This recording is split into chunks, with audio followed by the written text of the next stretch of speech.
မငဲတာမင်္ဂလာပါခင်ဗျာဒီနေ့ဗီဒီယိုကကျွန်တော်တို့ရန်ကုန်တော်ရင်လမ်းခူးတတနေရာမှာဖျားကြီးမြို့မှာရှိတဲ့ရွှေမင်းသားမနေ့စာဆိုင်မှာတော်စားထားတဲ့ plot လေးပါကျွန်တော်တို့ဘလူးစားလဲပါလေးစားလဲဆိုရင်တော့တငယ်ချင်းများအားလုံးဆက်လက်ကြည့်ရှုပေးပါခင်ဗျာ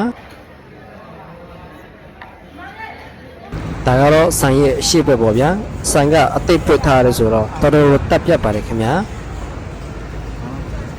ဒါကတော့ထိုင်ရဲ့သုံးပိုင်းပေါ့ဗျာဒါကကျွန်တော်တို့ရောက်လာတာနင်းနောက်ကျနေလို့လူရရှင်းနေတာဗျာခါတိုင်းဆိုလူကပြည့်နေတာပဲဗျခုံလို့တော့မရှိဘူးဗျဒီနေ့ကျွန်တော်တို့စားပြမှာကဒူးနှွေးနဲ့ရှမ်းကုတ်ဆွဲဖြစ်ပါတယ်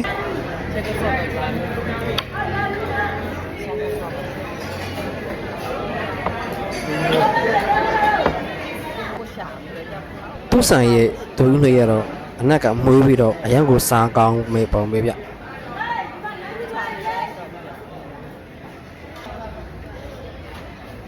သူဆိုင်ရဲ့ဒူးနှွေးရတော့စိတ်လေးနဲ့အရန်ကိုစားကောင်းပါတယ်ခင်ဗျာကျွန်တော်စားဘူးတည်းဒူးနှွေးရတော့ဒီဆိုင်အကောင်းဆုံးပဲဗျအခြားဆိုင်ဒီတက်ကောင်းတဲ့ဆိုင်ရှိတော့ကျွန်တော်ကိုညွှန်ပေးပါခင်ဗျာကိုကတောင်ဝတာမဟုတ်တာဗျာကိုတွေကမွန်ဆိုတော့ဗျာမယုတ်တီးမပါရတော့မပေးဘူးဗျမယုတ်တီးထည့်လိုက်ပဲခင်ဗျာဒီချိန်ကအေးတဲ့ချိန်ဆိုတော့ဗျာဒီလူနွေးဆိုတော့အလိုက်ပဲစုံတော့ပြောရတာပေါ့ဗျာတကယ်ချင်းတို့ဒီရန်ကုန်တော့ပဲဖြစ်ဒီလမ်းကြုံရင်တော့တစ်ခါတော့ဝင်စားကြည့်လိုက်နော်ရွှေမင်းသားမနေ့စာဆိုင်ပေါ့ဗျာသူဆိုင်ရဲ့ menu တိုင်းမှာစားလို့ကောင်းပါတယ်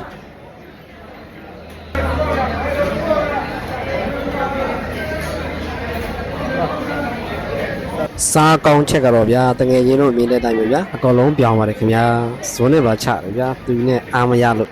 သူရဲ့ဆိုင်အကောင်းဆုံးထက်ကနောက်တော့ရိုးရှိပါသေးတယ်ခင်ဗျာဒါကတော့အီဂျက်ကွေးအချောင်းကြီးဖြစ်ပါတယ်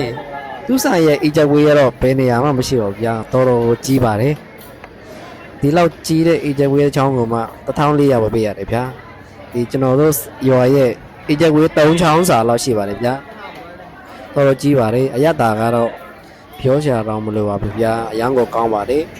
အိစိတ်ပြီးတော့အရန်ကိုစားကောင်းပါတယ်ခင်ဗျာ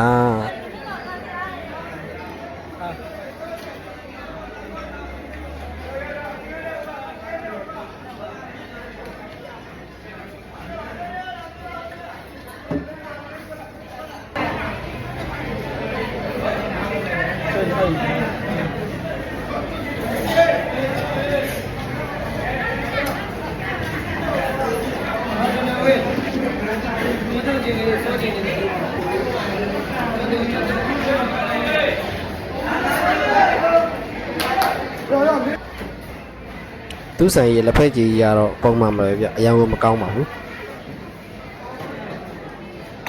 ဗီဒီယိုကဒီလောက်နဲ့ပဲဆက်လက်တော့မယ်နော်ဘိုင်ဘိုင်